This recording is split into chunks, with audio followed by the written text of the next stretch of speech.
Assalamu ala rasulillah nabina Muhammadin wa ala alihi wa ashabihi wa man wala. Asyhadu an la ilaha illallah wahdahu la syarikalah wa asyhadu anna Muhammadan abduhu wa rasuluhu amma ba'du.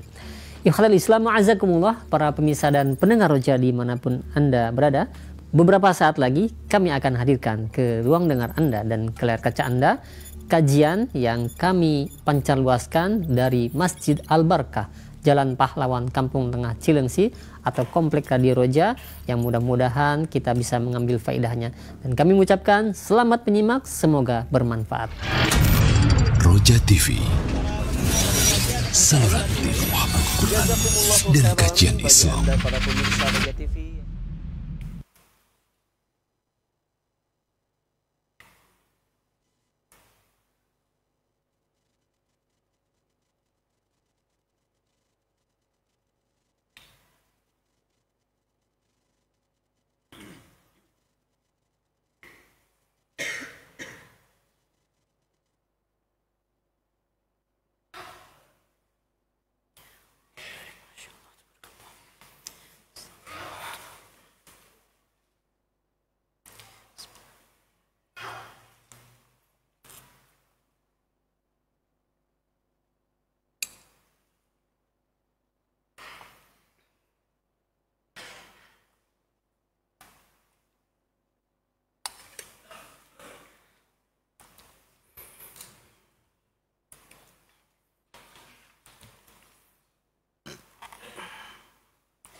Assalamualaikum warahmatullahi wabarakatuh.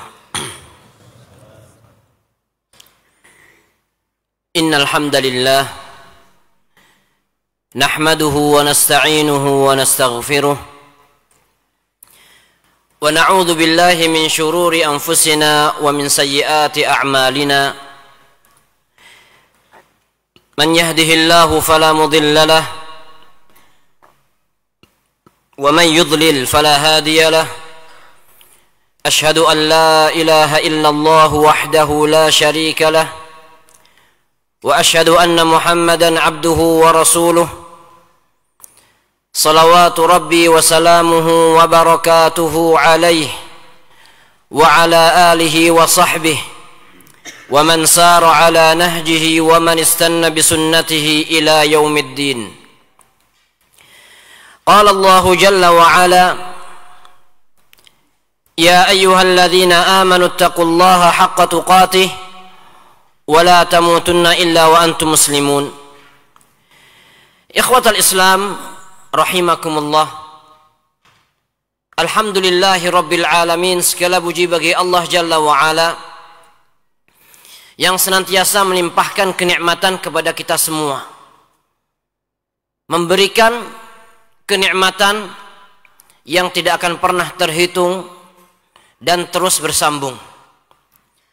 Allah Jalla wa'ala berfirman, wa in ta'uddu ni'matallahi la tuhsuha.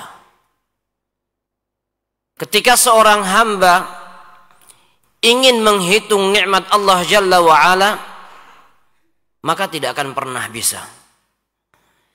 Tugas kita semua adalah bersyukur.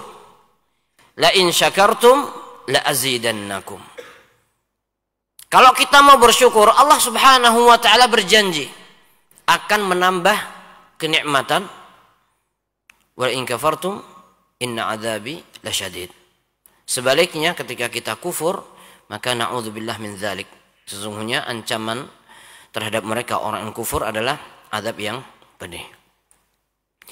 Ikhwatal Islam rahimakumullah, di antara kenikmatan yang besar adalah ketika seorang mendapatkan ketenangan di dalam hatinya. Nyaman, tentram, tenang. Ini merupakan nikmat yang sangat besar. Kita tahu bahwasanya setiap orang mendambakan kenikmatan ini.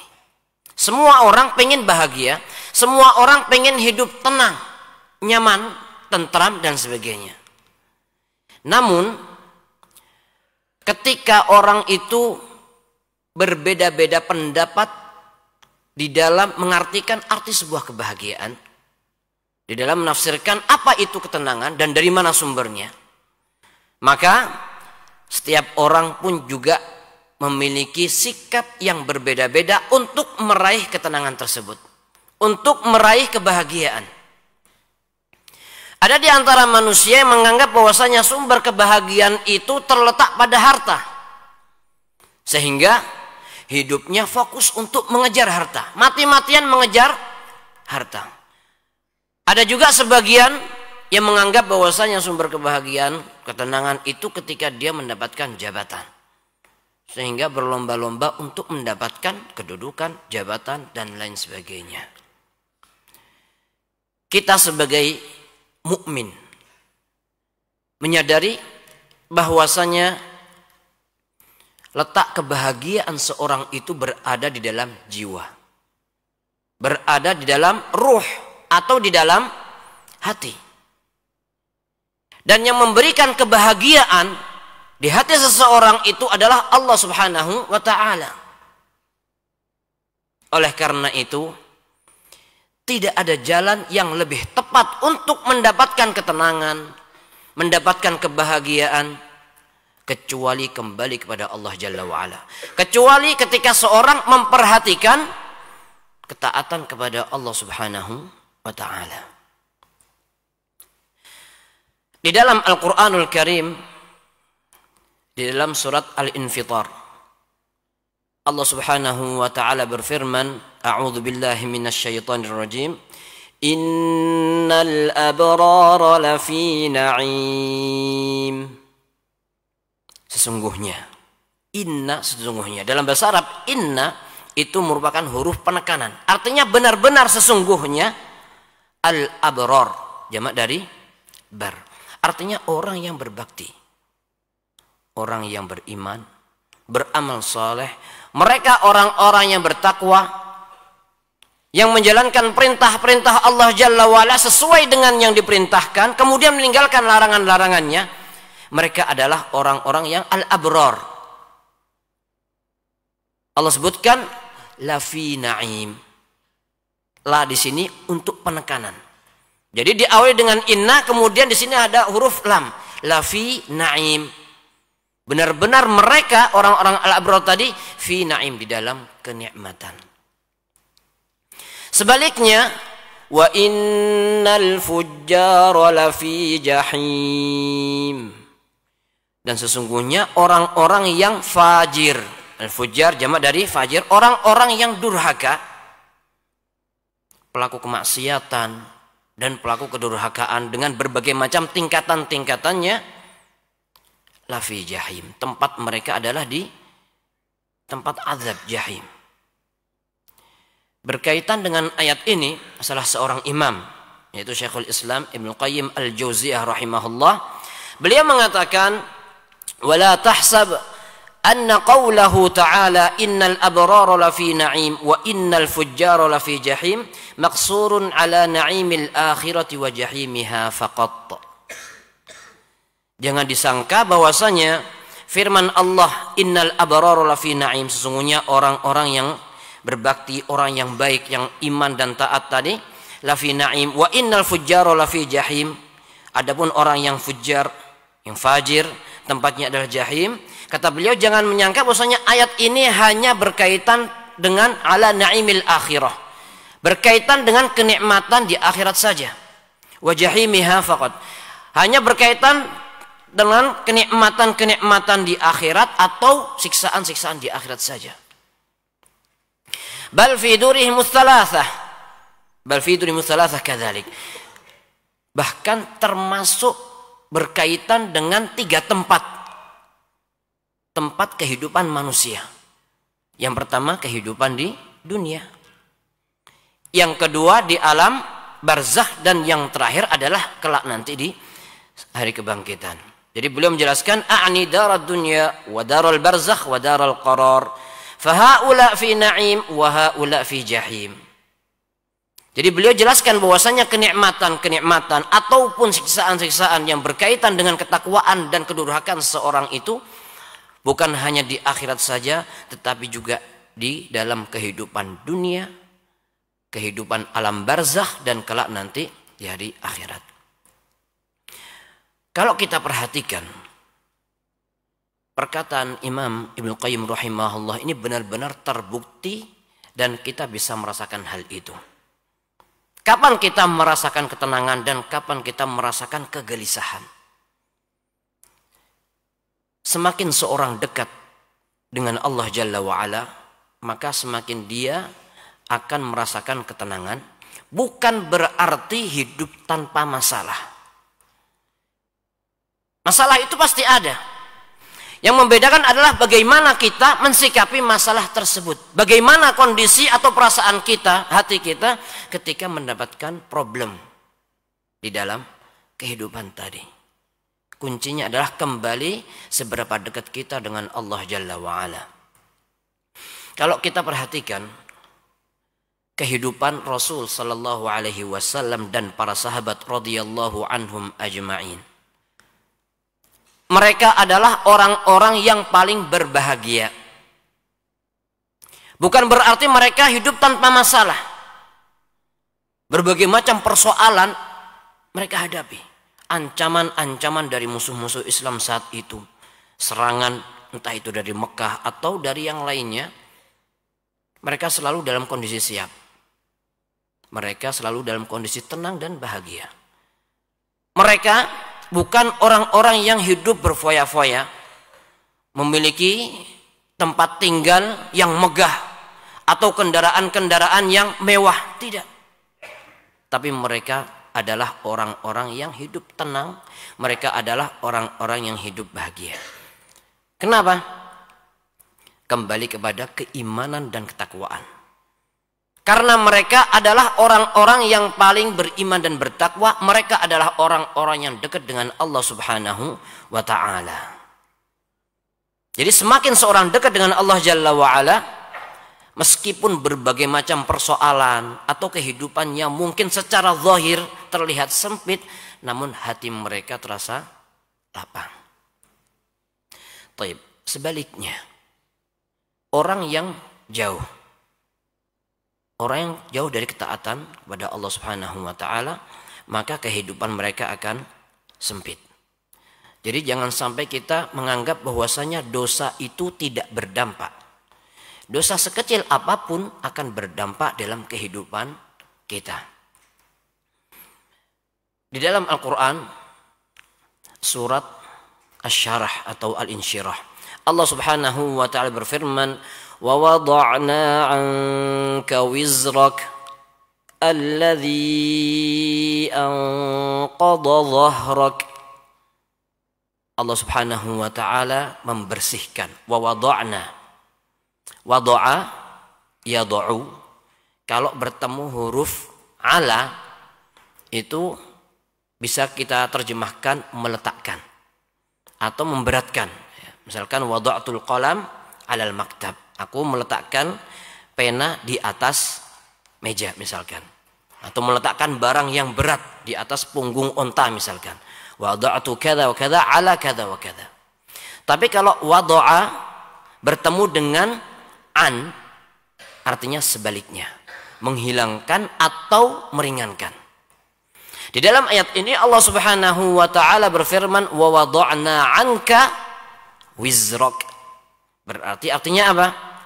Menghapus atau meringankan dari engkau wahai Rasul sallallahu alaihi wasallam wizrak, kesalahanmu, alladzi anqadha dhahrak, yang memberatkan punggungmu atau membuat capek. Kita tahu bahwasanya punggung itu adalah tempat yang biasanya digunakan untuk memikul barang yang berat. Kalau ringan dicangkeng pakai tangan, tapi kalau berat biasanya dipindah ke punggung. Nah sekarang kalau punggung saja keberatan, merasa capek, apalagi dengan yang lainnya. Dosa itu punya pengaruh dalam tubuh seseorang. dalam pikiran seseorang, di hati seseorang. Allah Subhanahu wa taala membersihkan kesalahan-kesalahan Rasul sallallahu alaihi wasallam yang membuat berat. Wa wada'na 'anka wizrak alladzi anqadha dhahrak. Ini seperti yang ditafsirkan oleh sebagian tafsir di dalam surat Al-Fath, liyaghfira lakallahu ma taqaddama min dzambika wa ma ta'akhkhar. Allah Subhanahu wa taala mengampuni dosa-dosa Rasulullah sallallahu alaihi wasallam yang telah lalu maupun yang akan datang. Dan ini tentunya kekhususan untuk beliau sallallahu alaihi wasallam dan enggak diberikan kepada yang lainnya. Kalau yang lainnya berbuat kesalahan, ingin dihapus dosanya harus banyak istighfar atau bertobat. Atau memang terkadang jika dosa itu tidak sampai kepada kesyirikan, tahta masyiatillah, di bawah kehendak Allah Subhanahu wa taala. Allah Subhanahu wa taala ketika ingin mengampuni seseorang tanpa tobat, maka Allah Maha Pengampun. Namun ketika Allah Subhanahu wa taala ingin membersihkan seorang yang belum bertobat dengan disiksa di neraka, maka Allah Subhanahu wa taala tidak pernah menzalimi hambanya. Dan masuknya seseorang ke dalam neraka itu karena keadilan Allah Azza wa Jalla. Artinya memang kita nggak bisa memastikan bahwasanya fulan itu pasti diampuni dosanya, kita nggak tahu. Kecuali Rasulullah Sallallahu Alaihi Wasallam, karena memang sudah dijelaskan dalam sebuah nas, dalam sebuah ayat, liyaghfira lakallahu ma taqaddama min dzambik wa ma ta'akhkhar. Atau dalam ayat ini, wa rafa'na wa wada'na 'anka wizrak alladzi anqadha dhahrak. Jadi dosa itu benar-benar berpengaruh terhadap kehidupan seseorang. Hanya saja terkadang kita nggak ngerasa risau dengan perbuatan dosa. Sebagian seorang hamba ketika berbuat dosa karena keseringan akhirnya lupa, menganggap dosa itu hal yang biasa. Meskipun awal mula mengerjakan perbuatan dosa tadi seolah-olah dia merasa risau. Tapi ketika sering diulang dan tidak ditutup dengan taubat, tidak diikuti dengan kebaikan-kebaikan, akhirnya seolah-olah biasa. Dan kita pun kadang-kadang nggak merasa risau, nggak merasa berat disebabkan karena dosa. Itu bisa jadi disebabkan karena hati kita yang sakit, karena keimanan kita yang lemah. Karena orang dulu salafus saleh diceritakan bahwasanya ketika mereka berbuat kesalahan yang kecil, dosa yang kecil, mereka menganggap seolah-olah dosa itu seperti gunung di atas mereka. Jadi mereka benar-benar risau dengan perbuatan dosa tersebut. Sebaliknya orang-orang munafik saat itu menganggap dosa-dosa besar itu seperti seekor lalat yang ditepis kemudian seolah-olah itu adalah hal yang ringan. Nah, sekarang hal ini menjadi introspeksi bagi kita semua. Bagaimana sikap kita terhadap perbuatan-perbuatan dosa tadi. Dosa itu pasti akan berdampak, memberatkan seseorang. Ketika seorang itu benar-benar bersih, dia akan risau dengan perbuatan-perbuatan dosa dan akan ringan menjalankan ketaatan kepada Allah Jalla wa'ala. Contohnya adalah suri tauladan kita Rasul Sallallahu Alaihi Wasallam. Beliau sangat senang sekali dengan sholat. Ketika ada problem, ketika capek, maka Rasulullah SAW dan para sahabat mereka senang dengan yang namanya sholat, bermunajat kepada Allah Jalla wa'ala. Sebaliknya sebagian orang justru merasa terbebani dengan adanya sholat. Nah, tinggal kita introspeksi, kita termasuk yang mana? Meskipun di situ ada tingkatan-tingkatannya. Terkadang seorang itu senang sholat, terkadang seorang itu malas. Karena memang al-iman yazid wa yanqus. Iman itu bisa naik dan bisa turun. Yang jelas kita semua berusaha untuk memperbaiki diri kita. Ketika kita nggak sanggup menghadapi problem kehidupan atau merasa berat atau merasa sedih, merasa sempit, maka ingat kembali kepada Allah Subhanahu wa taala. Problem-problem yang bermunculan bisa jadi di antara sebabnya adalah karena ulah kita sendiri, karena perbuatan dosa. Allah Subhanahu wa taala berfirman, "Faman ya'mal mithqala dzarratin khairan yarahu wa man ya'mal mithqala dzarratin syarran yarahu." Orang yang berbuat baik pasti akan melihat hasilnya. Orang yang perbuatan-perbuatan jelek, meskipun perbuatan jelek itu sekecil dzarrah, pasti akan ada hasilnya. Salah seorang imam, Abdullah ibn Mubarak rahimahullah, beliau mengatakan, ra'aitu dzunuba tumitul qulub wa qad yurithu dhulla idmanuha. Aku melihat bahwasanya perbuatan dosa itu mematikan hati. Dan dosa itu akan mewariskan kehinaan pada seorang. Kalau hati sudah mati, tidak bisa membedakan mana yang ma'ruf dan mana yang mungkar. Enggak bisa mengenal yang ma'ruf dan enggak bisa mengingkari yang mungkar. Kemudian akan mewariskan kehinaan seorang tersebut. Dan kehinaan itu bukan hanya sekadar di akhirat saja, termasuk di alam barzakh, di kubur, dan termasuk di dunia. Wa tarku dzunub hayatul qulub. Meninggalkan perbuatan dosa itu adalah hayat lil qulub. Hayatul qulub maksudnya menghidupkan hati. Hati kalau sudah sakit disebabkan karena dosa, maka obatnya adalah taubat. Kemudian meninggalkan perbuatan-perbuatan dosa. Semakin hati seorang itu bersih, maka seorang itu akan merasa ringan di dalam kehidupan ini, akan ringan menjalankan ketaatan kepada Allah Subhanahu wa taala. Maka beliau mengatakan wa khairul nafsi ka isyanuha. Dan tentunya meninggalkan perbuatan-perbuatan dosa tadi tentunya lebih baik bagi diri seseorang. Sehingga kita semua berusaha untuk muhasabah, introspeksi di dalam keseharian kita. Kita tahu bahwasanya orang yang berjual beli, terkadang mereka benar-benar berpikir, bahkan sampai nggak bisa tidur, memikirkan jual belinya, memikirkan tijarah atau memikirkan perniagaannya, dihitung-hitung, buka bukunya, kemudian seberapa labanya, kemudian kerugiannya, apa yang harus kita keluarkan, mana yang harus ditahan. Orang berpikir seperti itu. Kenapa? Karena orang yang jual beli berusaha untuk benar-benar bisa mengeluarkan sesedikit modal untuk mendapatkan keuntungan yang sangat besar. Itu jual beli seperti itu. Nah, kita hidup di dunia memiliki modal yang akan menentukan kebahagiaan kita kelak di hari akhirat. Menentukan tingkatan derajat di surga. Apa modal kita? Modal kita adalah usia dan waktu yang setiap hari terus berkurang. Modal kita setiap hari terus berkurang.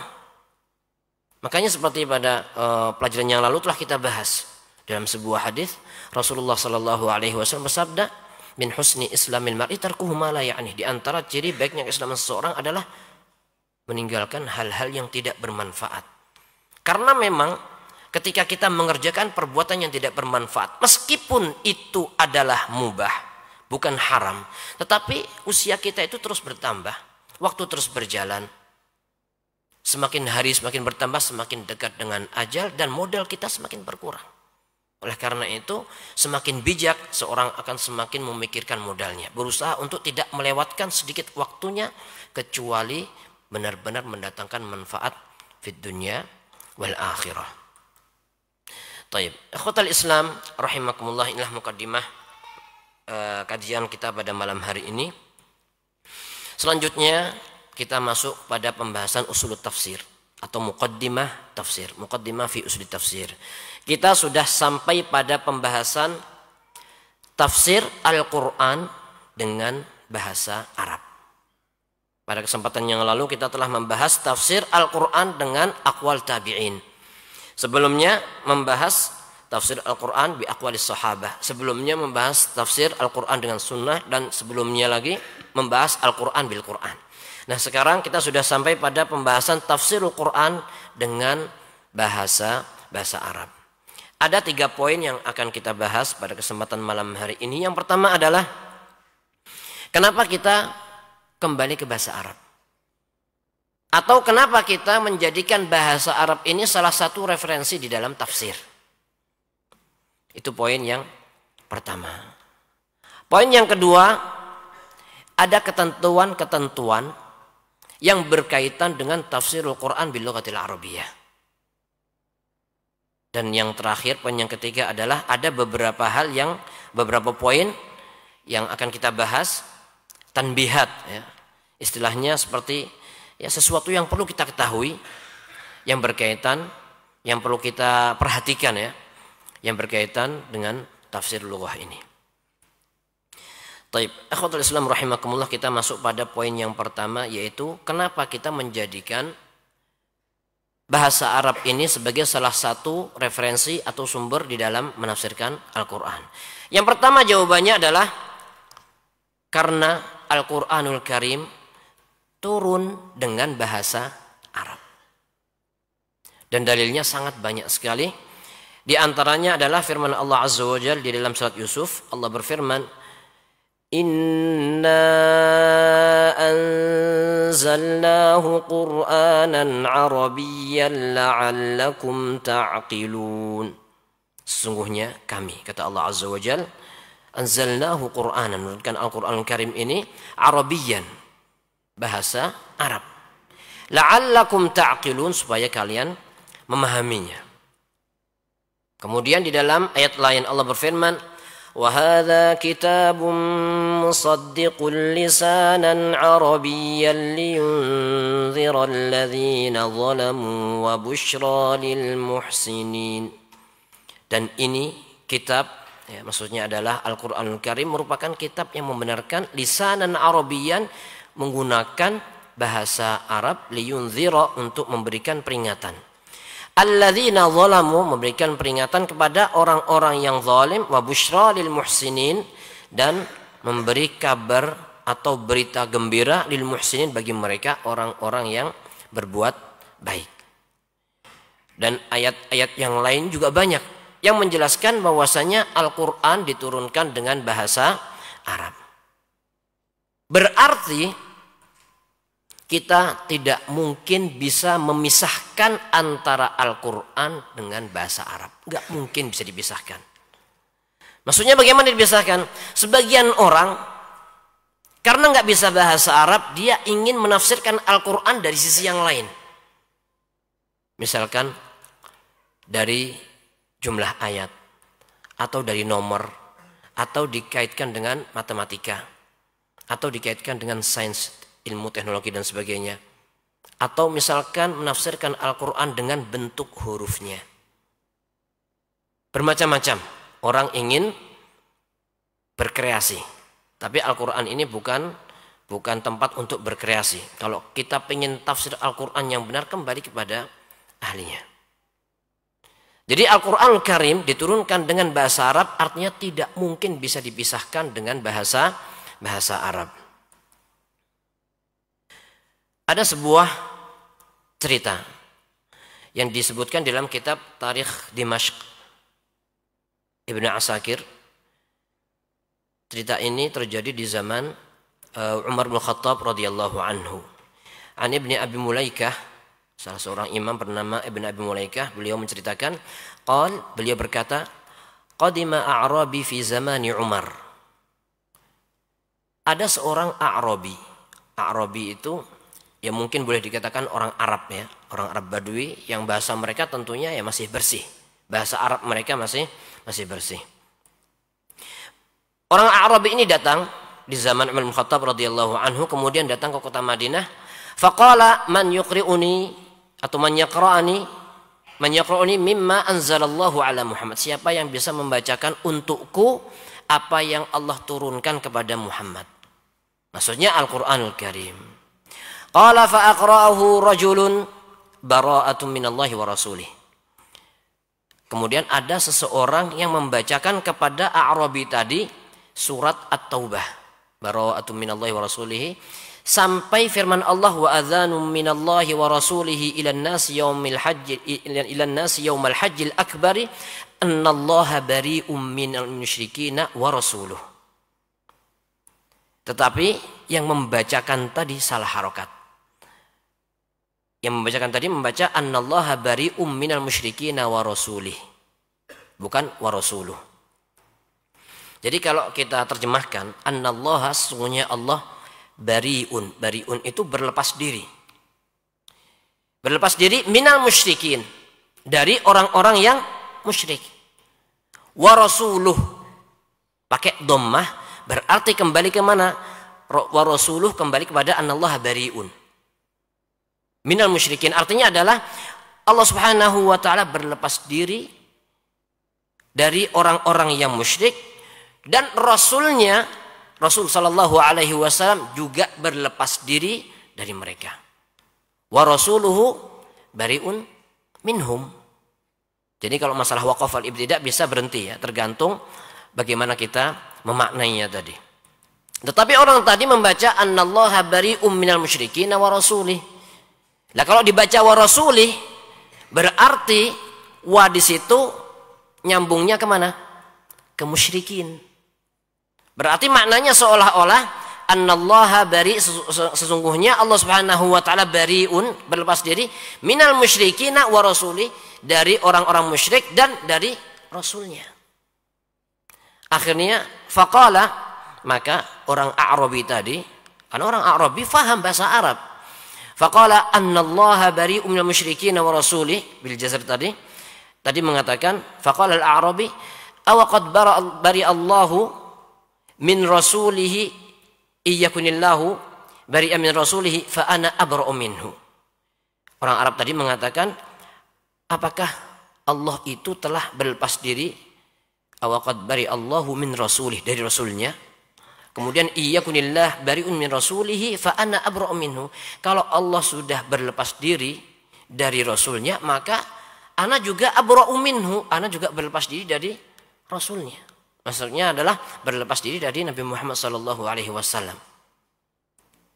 Fa balagha Umar maqalatul A'rabi fada'ahu. Kemudian perkataan A'rabi tadi yang mengatakan iyyakunillah bari'un min rasuli fa ana abra'u minhu, itu sampai kepada Umar bin Khattab radhiyallahu anhu, fada'ah, maka Umar bin Khattab mengundang orang A'rabi tadi, panggil suruh ke sini. Kemudian ditanya, faqala Umar bin Khattab radhiyallahu anhu, Umar mengatakan, ya A'rabi atabra'u min Rasulillah sallallahu alaihi wasallam, apakah engkau berlepas diri dari Rasulullah sallallahu alaihi wasallam?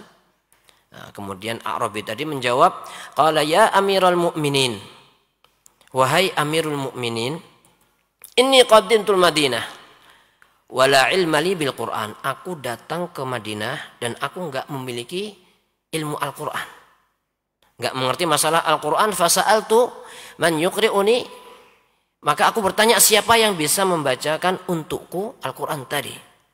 Faqara'ani hadza fa aqra'ani hadza surat Bara'ah, maka ada yang membacakan untukku surat Bara'ah. Faqala, maka yang membacakan tadi mengatakan atau membaca annallaha bari'um minal musyrikin wa rasulih, sesungguhnya Allah Subhanahu wa taala berlepas diri dari orang-orang musyrik dan rasulnya. Faqultu, maka aku katakan, aw qad bari'allahu min rasulih, apakah Allah sudah berlepas diri dari rasulnya? Iyyakunillahu bari'un min rasulihi fa ana abra'u minhu. Kalau Allah sudah berlepas diri rasulnya, maka aku juga berlepas diri dari rasulnya. Kemudian faqala Umar, maka Umar mengatakan, laisa hakadha ya A'rabi, bukan begitu, maksudnya enggak benar seperti itu. Kemudian qala fa kaifa hiya ya amiral mu'minin. Oke, kalau gitu bagaimana ya amiral mu'minin, wahai amirul mu'minin, bagaimana cara baca yang tepat? Faqala annallaha bari'um minal musyrikin wa rasuluh. Nah, kemudian setelah itu faqala al-A'rabi wa ana wallahi abra'u mimma bari Allah wa rasuluhu minhu.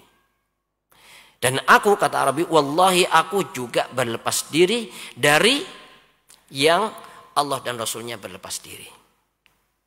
Setelah itu Umar mengatakan, fa Umar bin Khattab radhiyallahu anhu alla yuqra'il Qur'an illa alim bil lughah. Enggak boleh ada yang membacakan Al-Qur'an kecuali orang yang tahu bahasa. Kalau di zaman kita, Al-Quran itu sudah ada harokatnya. Zaman dulu, jangankan harokat, titiknya aja nggak ada. Sehingga yang bisa membaca Al-Quran tentunya orang yang benar-benar faham. Kalau nggak faham bahasa Arab, akibatnya apa? Terjadi kepada kesalahan. Di antaranya seperti yang kita kisahkan ini. Nah, hal-hal seperti ini terkadang terjadi di sekeliling kita. Ketika sebagian kaum muslimin nggak memperhatikan masalah makharijil huruf, masalah harokat, masalah panjang pendek, semua itu bisa mempengaruhi makna. Misalkan firman Allah Subhanahu wa taala, Al-Qari'ah dengan Al-Qari'ah.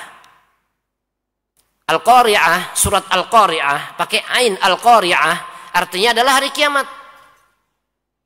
Lah kalau di hurufnya salah membacanya, maka salah juga dalam menafsirkannya. menjadi al-qari'ah. Al-qari'ah artinya apa? Pembaca. Maka akan terjadi kesalahan juga di situ. Jadi di antara sebab kesalahan, munculnya kesalahan baik itu dalam membaca ataupun dalam tafsir adalah ketika seorang tidak perhatian terhadap apa? Bahasa Arab. Kemudian contoh lain misalkan labithina fiha ahqaba. Labithin artinya apa? Tinggal. Jadi dalam surat An-Naba Allah Subhanahu wa taala menggambarkan kondisi orang-orang musyrikin, labithina fiha ahqaba. Mereka tinggal, labithin tinggal di dalam fiha dalam Jahannam ahqaba, dalam waktu yang sangat lama sekali. Sebagian tafsir mengatakan duhuron la nihayata lahu. Artinya enggak ada ujungnya. Meskipun ahqaba adalah bilangan waktu tertentu yang sangat lama sekali. Tetapi kalau labithin tadi dibaca labisin. Tidak membedakan antara huruf fa dan sin. Labisina fiha ahqaba. Apa labisin? Pakai baju, libas. Enggak nyambung. Jadi salah satu huruf saja bisa salah makna. Kemudian misalkan qala dengan qala rabbana zalamna anfusana. Lamnya agak panjang, berarti yang berdoa dua. Tapi kalau qala satu. Ini kalau enggak perhatian maka salah juga maknanya. Bahkan terkadang sebagian orang salah bukan hanya sekedar harokatnya atau panjang pendeknya, tapi termasuk lafadznya salah. Misalkan ada yang membaca kadzabat samudu bitaqwaha. Mestinya kan bitaqwaha, tughyan. Artinya tughyan apa? Melampaui batas. Jadi Samud, kaumnya Nabi Saleh alaihi salam, mereka mendustakan Rasulnya, kemudian mereka melakukan kemaksiatan, mereka membangkang dan mereka melampaui batas dengan kekufuran dan kezaliman. Tughyan. Makanya disebutkan kadzabat samudu bitaqwaha. Lah kalau dikatakan bitaqwaha, takwa artinya kebaikan. Bagaimana kadzabat samud bitaqwaha? Enggak nyambung. Nah, ini terkadang terjadi. Kenapa? Wallahu alam. Di antara sebabnya adalah karena tidak perhatian dalam bahasa Arab. Ini pentingnya seorang mempelajari bahasa Arab. Kemudian yang kedua, itu yang pertama tadi. Yang kedua adalah salafus saleh yarji'una ila lughatil arabiyyah. Mereka salafus saleh di dalam menafsirkan Al-Qur'an kembali kepada bahasa Arab. Enggak mungkin kita bisa menafsirkan Al-Quran kalau enggak kembali kepada bahasa Arab. Salafus saleh mereka adalah orang-orang yang paling faham terhadap Al-Quran. Mereka menafsirkan Al-Quran dengan bahasa Arab. Ya, di antaranya misalkan seperti yang sudah kita bahas pada pertemuan-pertemuan yang lalu, ketika para sahabat mendengarkan firman Allah Subhanahu wa taala, alladzina amanu wa lam yalbisu imanahum bidzulmin. Orang yang beriman, kemudian keimanannya tersebut tidak tercampuri dengan kezaliman, ulaika lahumul amnu wa hum muhtadun. Mereka itu adalah orang yang mendapatkan aman dan mereka mendapatkan petunjuk. Para sahabat bertanya, ya Rasulullah, siapakah yang enggak pernah berbuat zalim? Ini menunjukkan bahwasanya para sahabat radhiyallahu anhum menafsirkan kata-kata zalim dalam ayat itu dengan bahasa yang mereka miliki. Karena mereka adalah orang-orang Arab. Dan mereka menafsirkan ayat tersebut dengan bahasa mereka. Nah, kemudian Rasulullah SAW tidak menyalahkan mereka, tetapi yurshiduhum. Rasulullah mengarahkan atau menjelaskan dengan penjelasan yang benar, yaitu maksudnya bukan zalim itu, tetapi seperti yang disebutkan dalam surat Luqman, inna syirka la zulmun azim. Kesyirikan itu adalah kezaliman yang besar.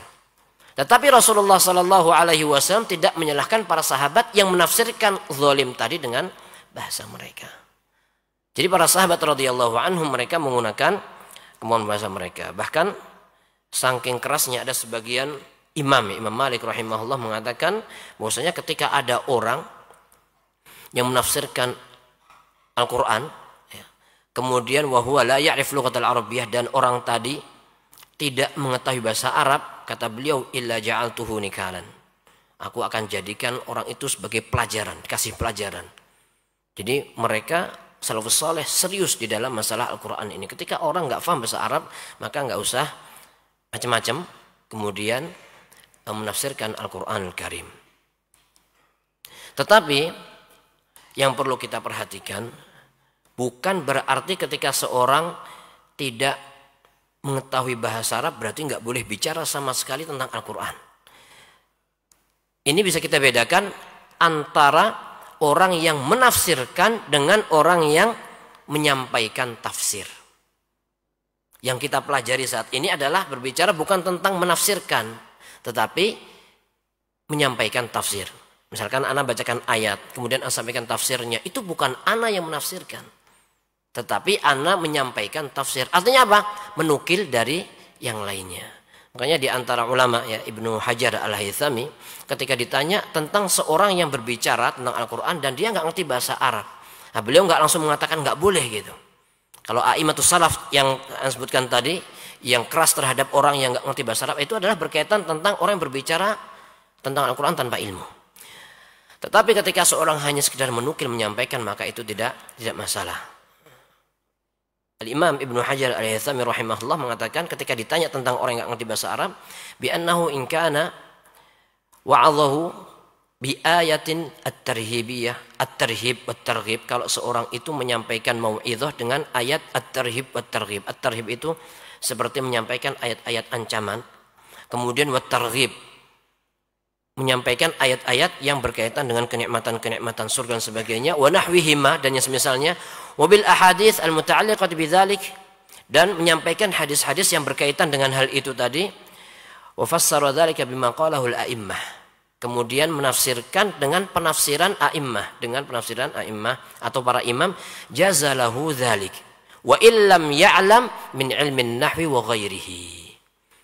Yang seperti itu boleh, meskipun orang tadi tidak memiliki ilmu nahwu atau ilmu yang semacamnya, ilmu bahasa Arab, balaghah atau ilmu sharaf dan sebagainya.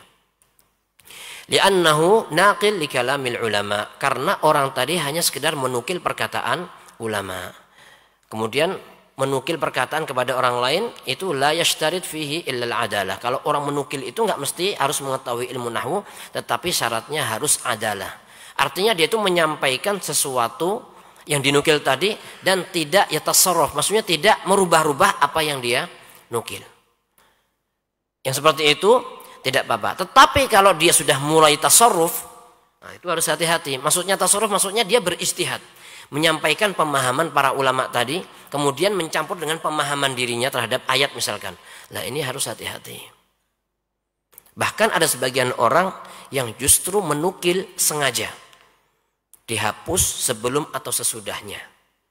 Dia faham, tapi tujuannya apa? Untuk membuat kerancuan.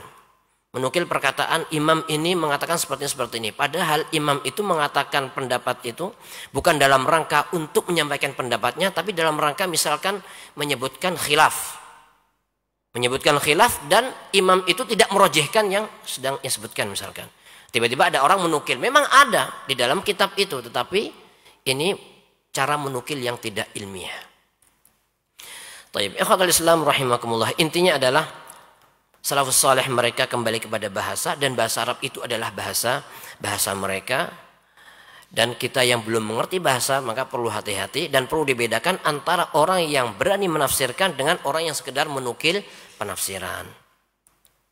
Taib, sekarang kita masuk pada poin yang kedua. Ada ketentuan-ketentuan yang berkaitan dengan penafsiran bahasa. Di antaranya adalah misalkan ketika di dalam sebuah lafaz, di situ memiliki satu lafaz memiliki makna yang lebih. Memiliki makna yang lebih. Dalam bahasa kita aja banyak ya, ada satu kata yang memiliki makna yang lebih. Misalkan seperti apa? Seperti bisa ular atau bisa kemampuan, ya kan? Dalam bahasa Arab juga seperti itu. Nah, ada sebuah kaidah yang menjelaskan in kana al-lafz yahtamil hadhil ma'ani. Kalau misalkan lafaz ini ada kemungkinan bermakna ini dan itu dan semuanya benar. Artinya min duni ta'arud wala tanaqud. Kalau diartikan ini benar, diartikan ini juga benar. Maka jaza hamlul ayati 'alaiha, maka boleh untuk ditafsirkan dengan keduanya. Jadi kalau misalkan ada satu lafaz yang memiliki lebih dari satu makna, Dan ketika ditafsirkan dengan ini dan itu, maka sah-sah saja. Maka tidak mengapa untuk ditafsirkan dengan keduanya. Di dalam Al-Quran misalkan Allah Subhanahu wa ta'ala berfirman, "Wal-laili idza as'as." As'as itu bisa bermakna al-iqbal, bisa bermakna al-idbar. Al-iqbal maksudnya datang malam, atau al-idbar ketika malam sudah hampir keluar dari malam. Jadi lafadz as'as secara bahasa itu memiliki dua makna. Sebagian ahli tafsir memang ada yang merojihkan salah satu pendapat. Dengan melihat apa? Dengan melihat konteks ayat. Dengan melihat ayat yang selanjutnya. Was-subhi idza tanaffas. Was-subhi idza tanaffas, dan ketika cahaya subuh sudah mulai misalkan keluar atau mulai terang sedikit demi sedikit semakin terang. Ini kan berarti meninggalkan malam. Kalau wal-laili idza as'as diartikan adbaro atau meninggalkan malam, maka ketemu dengan ayat seolah-olah itu sama saja. Yang satu mengatakan wal-laili idza adbar, wal-lail as'as bermakna al-idbar, bisa bermakna meninggalkan malam. Kemudian setelah itu subuh ketika mulai meninggalkan malam juga, kemudian menjelang siang. Nah, sehingga sebagian ulama tafsir mengatakan maksud di dalam ayat itu lebih tepat adalah idza aqbal, ketika masuk. Tetapi sebagian ulama mengatakan ya nggak apa-apa. Secara bahasa bisa diartikan dua-duanya, dan dalam Al-Quran sendiri Allah Subhanahu wa ta'ala juga bersumpah dengan duanya. Wal-laili idz adbar. Ada juga wal-laili idza yaghsha misalkan. Artinya dua-duanya bisa ditafsirkan. Artinya bisa menafsirkan dengan dua-duanya. Taib. Sekarang kalau misalkan tidak bisa, ini sudah adzan ya. Taib, silahkan adzan dulu, insyaallah kita lanjutkan setelah adzan.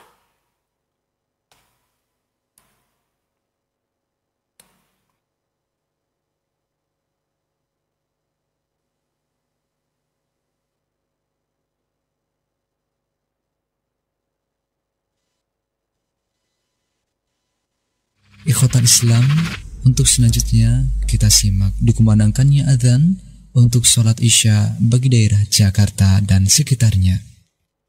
Allahu Akbar, Allahu Akbar, Allahu Akbar, Allahu Akbar. Ashhadu an la ilaha illallah.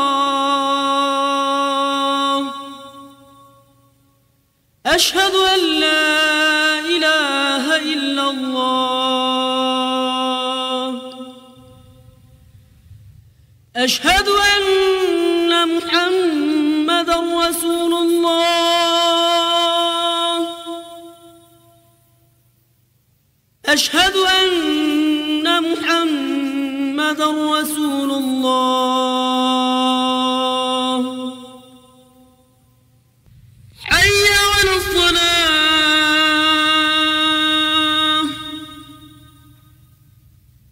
حي على الصلاة.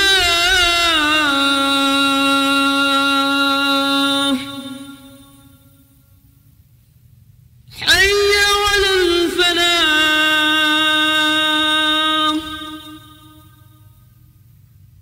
حي على الفلاح.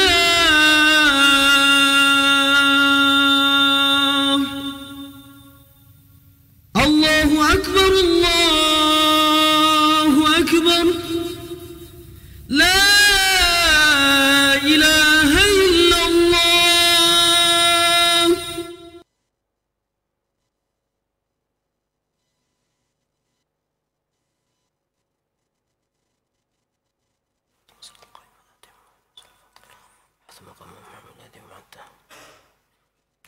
Taib, ikhwatal Islam rahimakumullah.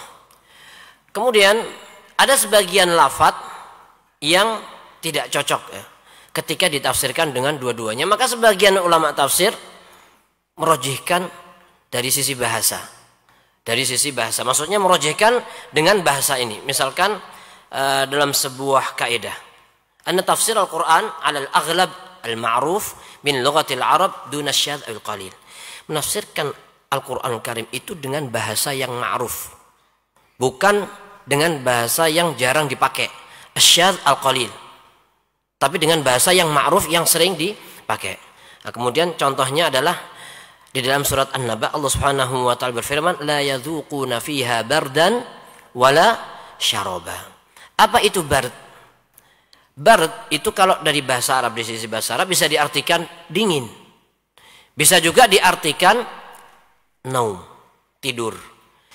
Jadi secara bahasa bard itu bisa diartikan tidur, bisa diartikan diartikan dingin. Makanya orang Arab mengatakan mana al-bardu al-barda. Al-bardu itu menghalangi dari al-bardu menghalangi dari al-barda. Maksudnya bardu yang pertama adalah dingin, yang kedua adalah tidur. Nah, tetapi berdasarkan kaidah ini, maka sebagian ahli tafsir mengatakan al-bard di situ maksudnya adalah dingin. Artinya penduduk neraka itu mereka disiksa, dibakar dengan api yang sangat panas dan mereka tidak merasakan dingin sama sekali. Kemudian juga tidak merasakan minuman. Ada juga yang menafsirkan tidur, tetapi ulama lain mengatakan penggunaan lafadz bard atau bardan tadi diartikan dengan tidur itu sangat sedikit sekali penggunaan dalam Arab, jarang dipakai. Sehingga sebagian ulama merojihkan bard di situ adalah dingin, hawa yang dingin atau dingin yang seorang itu bisa menikmati. Wallahu a'lam. Ini sekedar pendapat, tetapi seperti yang dijelaskan tadi, kalau memang bisa diartikan dua-duanya dan tidak tanakut, artinya tidak bertentangan, maka sebenarnya boleh-boleh saja ditafsirkan dengan keduanya. Bisa diartikan tidur, bisa diartikan dengan dingin. Dan kalau kita perhatikan, kalau diartikan dengan tidur, ini juga cocok dengan ayat yang selanjutnya. Karena ayat selanjutnya Allah berfirman, illa hamiman wa ghassaqo. Jadi penduduk neraka tidak merasakan, kalau diartikan dingin, kemudian diartikan dengan minuman. Bard artinya dingin, kemudian syaraba artinya minuman, illa hamiman, kecuali hamiman itu air yang sangat panas yang sudah sampai pada puncaknya, berarti ini minuman neraka. Wa ghassaqo adalah, ada yang menafsirkan nanah penduduk neraka, ada juga yang mengartikan maksudnya zamharir, artinya adalah sesuatu yang sangat dingin sekali. Jadi di neraka itu memang ada tempat yang sangat dingin sekali. Itu disebut zamharir. Dan kalau sudah dingin banget, itu berarti bukan nikmat, tapi itu siksaan. Dan itu salah satu siksaan neraka seperti itu. Ketika bar tadi diartikan dingin, artinya di neraka nggak ada dingin, nggak ada minuman kecuali hamim dan zamharir. Nah, ini lebih tepat kalau diartikan dengan dingin tadi. Wallahu alam. Kalau diartikan tidur, ya wallahu alam boleh-boleh saja, tetapi sedikit penggunaannya. Seperti dalam kaidah ini jarang digunakan, dan menafsirkan Al-Quran itu dengan bahasa yang masyhur, bukan dengan bahasa yang syadz atau qalil. Kemudian kaidah berikutnya, ayyura'i al-mufassir 'inda tafsirihi lil lafz as-siyaq. Jadi seorang mufassir biasanya mereka melihat konteks ayat secara utuh.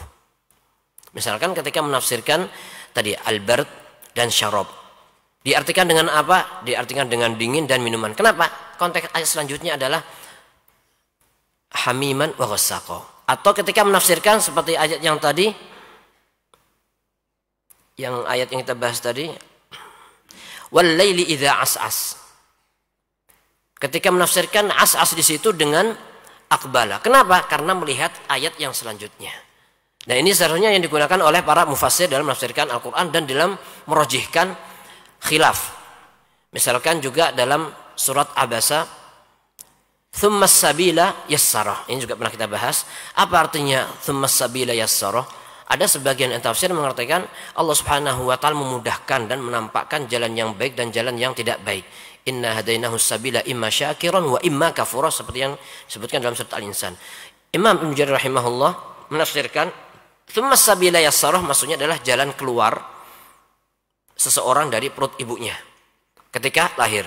Kenapa? Karena beliau melihat siyaqul ayat, konteks ayat sebelum dan sesudahnya, min ayyi syai'in khalaqah min nutfatin khalaqahu faqaddarah. Jadi ketika Allah jelaskan tentang penciptaan manusia dari nutfah, kemudian tsummas sabila yassarah tsumma amatahu faqbarah.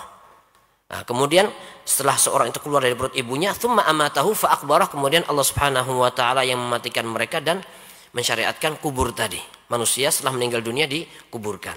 Sehingga menafsirkan dengan ayat sebelum dan sesudahnya. Ini salah satu kaidah yang digunakan oleh para ulama dalam menafsirkan secara bahasa. Kemudian yang berikutnya juga ayuqaddimal ma'na syar'i 'ala al-ma'na al-lughawi idza tanaza'um hal lafaz. Ketika ada satu lafaz yang di situ ada kemungkinan dua makna, yang satu makna bahasa, yang satu makna istilah syariat. Maka yang diutamakan adalah makna syariat, bukan makna secara bahasa. Karena Al-Quranul Karim ini turun bukan untuk kitab menjelaskan bahasa. Bukan menjelaskan bahasa, tapi menjelaskan syariat. Nah, misalkan, seperti kalau firman Allah Azza wa Jalla, wa aqimus shalah. As-shalah secara bahasa artinya adalah doa. Shalah itu secara bahasa artinya adalah doa. Tetapi ketika Allah berfirman wa aqimus shalah, dan tegakkanlah salat, maksud di situ bukan salat secara bahasa, tetapi secara syariat. Salat secara syariat maksudnya apa? Gerakan, perbuatan, bacaan tertentu, kemudian diawali dengan takbir, diakhiri dengan salam, ada rukun dan syaratnya semuanya. Itu namanya salat secara syariat. Nah, itu jelas. Tetapi ketika misalkan di dalam Al-Qur'an, di dalam firman Allah Subhanahu wa taala, wala tusalli ala ahadin minhum mata abada. Ini ketika berbicara tentang orang-orang munafik. Allah larang wala tusalli ala ahadin minhum mata abada. Melarang Rasulullah sallallahu alaihi wasallam untuk apa?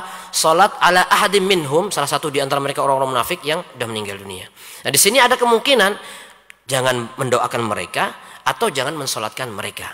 Nah, berarti ini kan ada khilaf, ada dua kemungkinan. Nah, di sini para ahli lughah atau ahli tafsir kembali kepada istilah syariat, bukan kembali ke istilah bahasa. Berarti maksudnya di sini adalah apa? Salat jenazah, bukan sekedar mendoakan saja.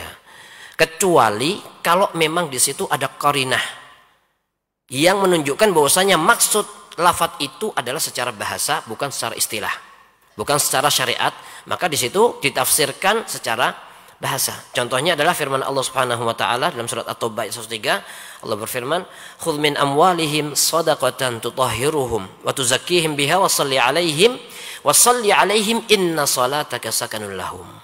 Jadi setelah mengambil harta mereka, maksudnya dalam mengambil sedekah atau zakat yang mensucikan mereka dan mensucikan harta mereka, wa shalli 'alaihim, dan salat untuk mereka, inna salataka sakanul lahum, ketenangan bagi mereka. Maksud di situ adalah doa. Kenapa? Karena dalam hadis dijelaskan bahwasanya salah seorang sahabat, ya, Abu Aufa, ya, salah seorang sahabat Abu Aufa setelah menyerahkan sedekah atau zakatnya kepada Rasulullah Sallallahu Alaihi Wasallam, beliau mendoakan Abu Aufa dengan mengatakan, Allahumma salli ala ali Abi Aufa. Allahumma salli ala ali Aufa. Nah, ini ketika dikaitkan dengan ayat tadi jelas maksud salli dan salataka di dalam ayat itu maksudnya adalah doa, bukan secara syariat dalam artian salat. Taib, ikhwatul Islam rahimakumullah, poin yang terakhir adalah ada beberapa poin ya, ada beberapa permasalahan. Yang pertama, sebagian orang menganggap bahwasanya ahli bahasa dalam tafsir Al-Quran itu kembali ke mereka para ulama-ulama ahli bahasa, misalkan seperti Al-Farra misalkan, kemudian misalkan Abu Ubaidah, atau misalkan kepada Abu Ubaidah Ma'mar bin Al-Muthanna Al-Farra, kemudian juga ada namanya Az-Zajjaj, dan a'immah yang lain yang mereka menulis tafsir Al-Quran dari sisi bahasa, misalkan gharib, dari maknanya, mufradat ini artinya ini artinya ini, atau yang menulis dari sisi i'rabnya saja.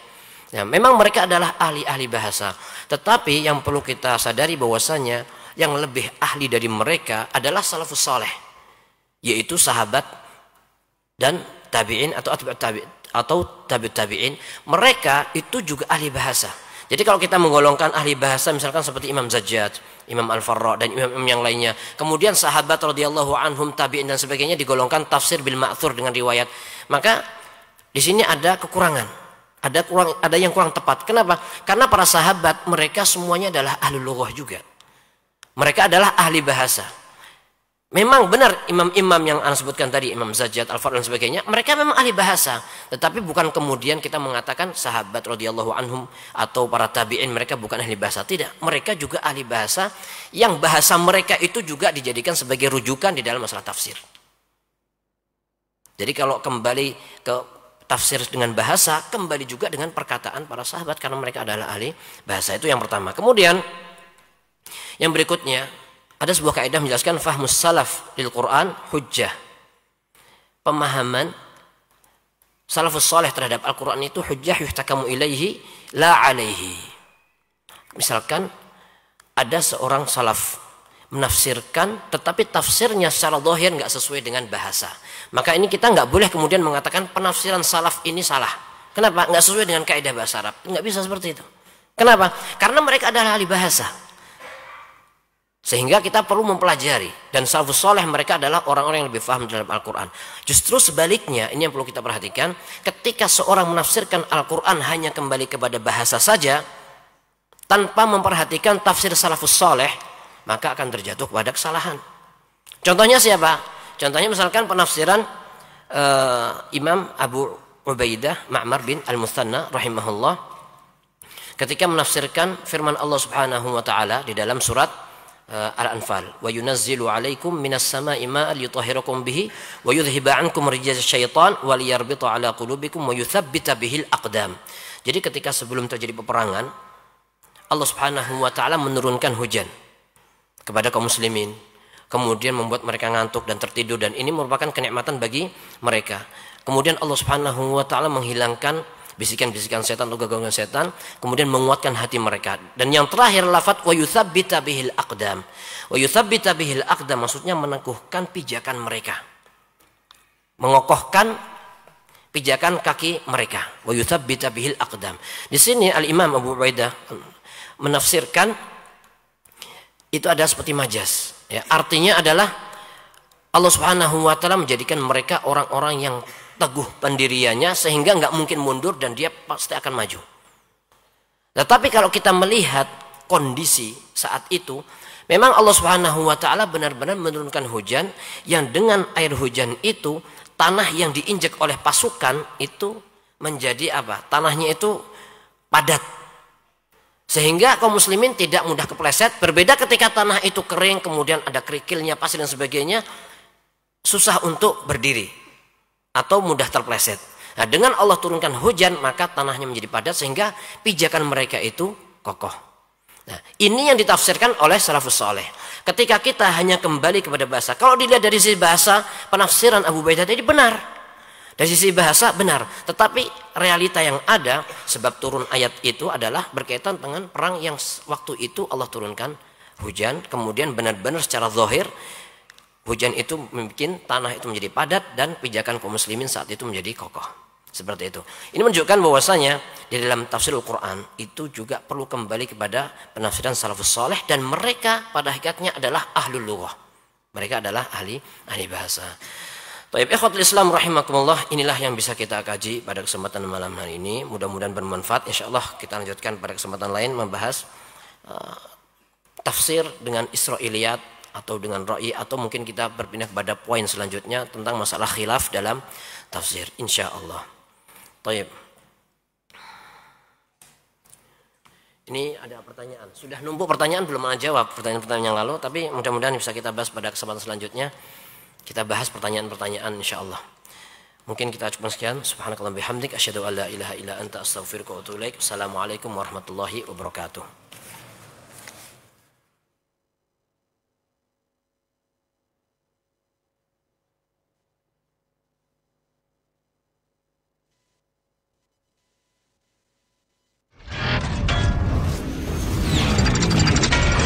Roja TV.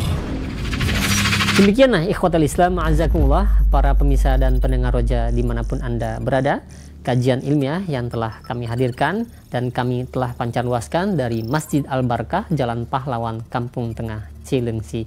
Mudah-mudahan menjadi ilmu yang bermanfaat untuk kita semua. Wassalamualaikum warahmatullahi wabarakatuh. Roja TV, saluran tilaah Al-Quran dan kajian Islam.